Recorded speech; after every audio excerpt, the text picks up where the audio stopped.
কার phone এলো ভাবছো? ও তিতলি।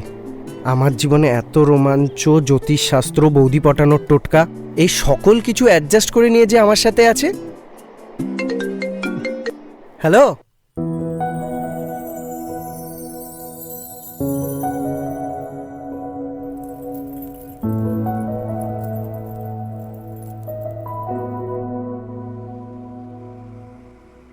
সকাল সকাল ঘুম থেকে উঠে এত ব্যস্ত কার সাথে? আর রাত্রে একা একা ঘুম এসছিল তো? কোথায় ঘুমাতে পারলাম সোনা তোমায় ছাড়া? তোমায় ছাড়া না ঘুমিয়ে ঘুমিয়ে তো আমার মনে হচ্ছে ইনসোমেনিয়া হয়ে যাবে। এই সস্তার ফ্লার্টিংগুলো তোর কাছে রাখতো, বাজে বকিস না। আর আমার তোর সাথে কবে দেখা করার কথা ছিল? হ্যাঁ, এই তো আজ, এক্ষুনি আসছি। আর সব থেকে বড় কথা, চাটা কি ঘরে বসে খাবার জিনিস? হাইওয়ে, লং ড্রাইভ, হালকা বৃষ্টি, তবে না চায় স্বাদ আসে। লং ড্রাইভ আর তোর সাথে? No way.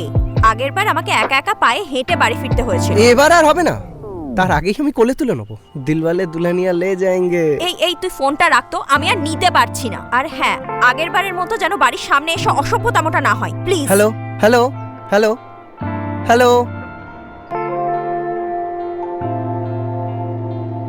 ভাবতে পারছেন কি জিনিস মায়েরি? বুঝতে পারছি আপনারাও সেম কেসেই ফেসে আছেন, কিন্তু আমার কেসটা না একটু বেশিই জটিল। না বয়ফ্রেন্ড না বেস্ট ফ্রেন্ড, ওই মামলাতেই ফেসে আছি। ভাবতে ভাবতে না আমার ইনসোমেনিয়া হয়ে যাবে। যাকে আপনারা বাদ দিন এসব, আপনারা পেটের মধ্যে যা আছে উগরে দিন, বুঝলেন? যা আছে উগরে দিন।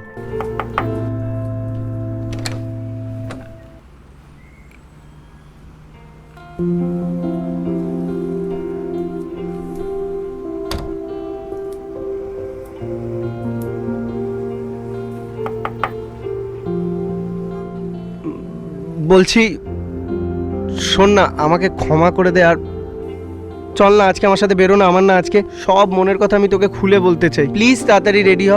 আমি না তোকে বারবার বলেছিলাম কি দরজার সামনে এসে অসভ্যতামগুলো করবি না? তোর একটুও চক্ষু লজ্জা নেই বল? না নেই। তুই তাড়াতাড়ি রেডি হ, চল বেরোবো। Go to hell.